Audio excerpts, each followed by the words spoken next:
মুসলমান আজ যদি কে আলিয়া, কে কওমি, কে ওয়াহাবি, কে সুন্নি, কে জামাতি, কে খেলাফত মজলিস, ইসলামী আন্দোলন ভেদাভেদ যদি তোমরা করতে থাকো, মনে রাখবে তোমার আমার নবী আল্লাহ এবং রাসূলকে নিয়ে, ইসলামকে নিয়ে কুটুক্তি চলতেই থাকবে। কখনো দানের শেষ আসবে, কখনো নৌকা আসবে, তোমার আমার ভাগ্য পরিবর্তন হবে না। কথা বলো ঠিক না বেঠিক? আর যদি মুসলমান মাথার পাগড়ি বাজায় বেঁধে খুদার জমিনে রাজপথে স্লোগান দিতে পারো, খুদার কসম করে বলছি, আমেরিকার হোয়াইট হাউসে কালেমার পতাকা উড়বে, রাশিয়ার মস্কো মুসলমান দখল করবে, দিল্লির লাল কেল্লা মুসলমান শাসন করবে। খুদার কসম, গোটা পৃথিবীর রাজ শক্তি মুসলমানের পয়সায় লুটিয়ে পড়তে বাধ্য হবে। ঠিক কিনা?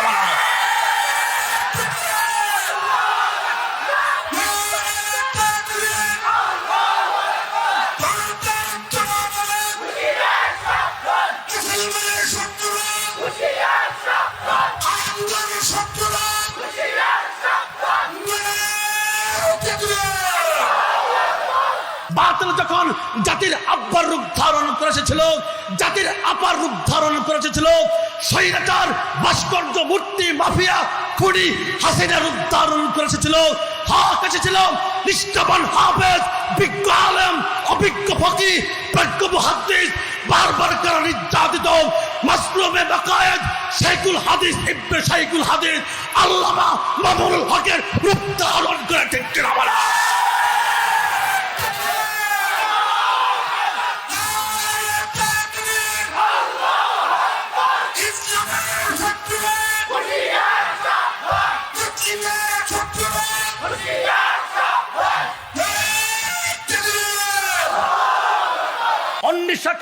সাল থেকে 24 সাল পর্যন্ত সিরিয়ার দামেস্কের বাশার আল আসাদ এককভাবে নেতৃত্ব দিয়েছে।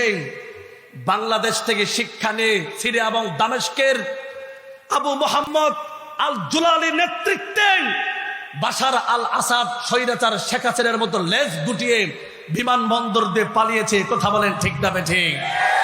ওই বাশার আল আসাদের অসংখ্য ভাস্কর্য 2 ঘন্টার ভিতরে মিশর দামেস্ক থেকে উড়িয়ে দেওয়া হয়েছে, গুড়িয়ে দেওয়া হয়েছে। প্রমাণ হয়েছে স্বৈরাচারের পতন এমনই হয়। কথা বলেন ঠিক না বেঠিক? বাতিল যখন নমরুদের রূপ ধারণ করে এসেছিল, হক এসেছিল ইব্রাহিম খলিলুল্লাহ রূপ ধারণ করে। বাতিল যখন ফেরাউনের রূপ ধারণ করে এসেছিল, হক এসেছিল মুসা কালিমুল্লাহ রূপ ধারণ করে। বাতিল যখন আবু জাহল, উতবা, শাইবা, ওলীদ ইবনে মুগীরার রূপ ধারণ করে এসেছিল, হক এসেছিল নবী মুহাম্মদ রাসূলুল্লাহ সাল্লাল্লাহু আলাইহি সাল্লামের রূপ ধারণ করে। বাতিল যখন খলিফা মুতাসিম বিল্লাহর রূপ ধারণ করে এসেছিল, হক এসেছিল ইমাম আহমদ ইবনে হাম্বলের রূপ ধারণ করেন। বাতিল যখন খলিফা মানসুরের রূপ ধারণ করে এসেছিল, হক এসেছিল ইমাম আবু হানিফার রূপ ধারণ করেন। বাতিল যখন শাহ আল জুতির রূপ ধারণ করে এসেছিল, হক এসেছিল ইমাম গাজালির রূপ ধারণ করেন।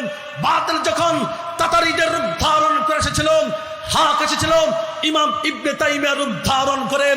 বাতিল যখন জালালউদ্দিন আকবরের রূপ ধারণ করে এসেছিল, হক এসেছিল মুজাদ্দিদ আল বিসানির রূপ ধারণ করেন। বাতিল যখন ইংরেজদের রূপ ধারণ করে এসেছিল, হক এসেছিল শাহ আব্দুল আজিজ মুহাদ্দিস দেলহবি রূপ ধারণ করেন। বাতিল যখন রাজা রণজিৎ সিংহের রূপ ধারণ করে এসেছিল, হক এসেছিল ইমাম ইসমাইল শহীদের রূপ ধারণ করেন। বাতিল যখন বকারদের রূপ ধারণ করে এসেছিল, নাস্তিক মুরতাদদের রূপ ধারণ করে এসেছিল, হক এসেছিল শাইখুল ইসলাম আল্লামা শাহ আহমদ শফির রূপ ধারণ করেন। বাতিল যখন গুজরাটের কোসাইমুদ্দির রূপ ধারণ করে এসেছিল, হক এসেছিল হাফেজ জুনায়েদ বাবু নগরীর রূপ ধারণ করে। বাতিল যখন জাতির আব্বার রূপ ধারণ করে এসেছিল, জাতির আপার রূপ ধারণ করে এসেছিল, স্বৈরাচার ভাস্কর্য মূর্তি মাফিয়া খুনি হাসিনা রূপ ধারণ করে এসেছিল, হক এসেছিল নিষ্ঠাবান হাফেজ, বিজ্ঞ আলেম, অভিজ্ঞ ফকিহ, প্রজ্ঞ মুহাদ্দিস, বারবার করে নির্যাতিত মাজলুমে বাকায়েত শাইখুল হাদিস ইবনে শাইখুল হাদিস আল্লামা মামুনুল হকের রূপ ধারণ করে ঠিক কিনা বলা।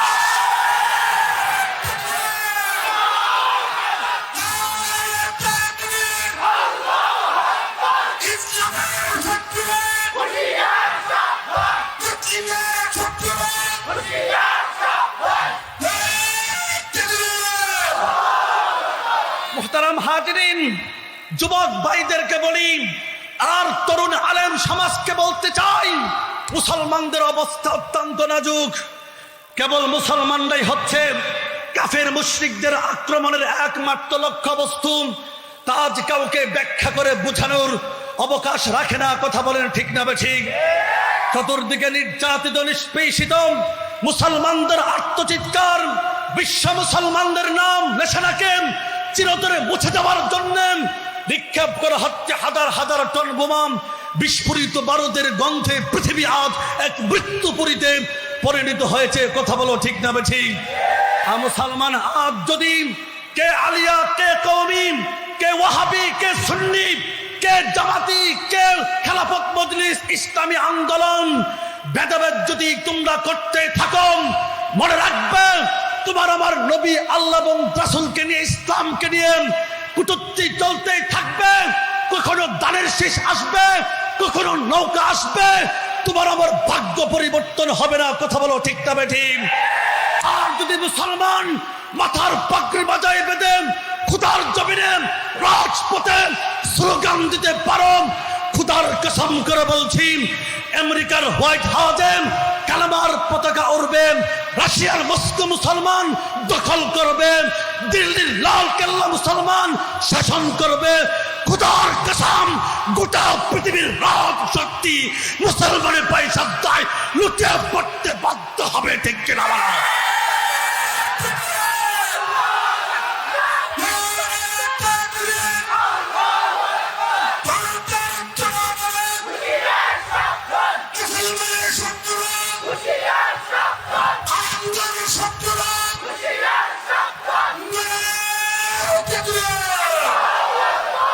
মুহতারাম হাজিরিন, স্বৈরাচার পালানোর পরে হিন্দু ভারতের দাদাদের অন্তরে আগুন ধরে গেছে। কথা বলো ঠিক না বেঠিক? তারা বলে মমতা, এই যে কাইলে বেটিরা কলকাতার, সে বলে বাংলাদেশে শান্তি বাহিনী পাঠাই দে, জাতিসংঘের কাছে বলে। আমরা বলি এই দেশের হিন্দুরা জামায় আদরা আছে। কথা বলেন ঠিক না বেঠিক? শান্তি মিশন পাঠাইতে হবে ভারতের দাদাদের অন্তরের ভিতরে, কারণ তাদের ভিতরে জ্বালা শুরু হয়ে গেছে।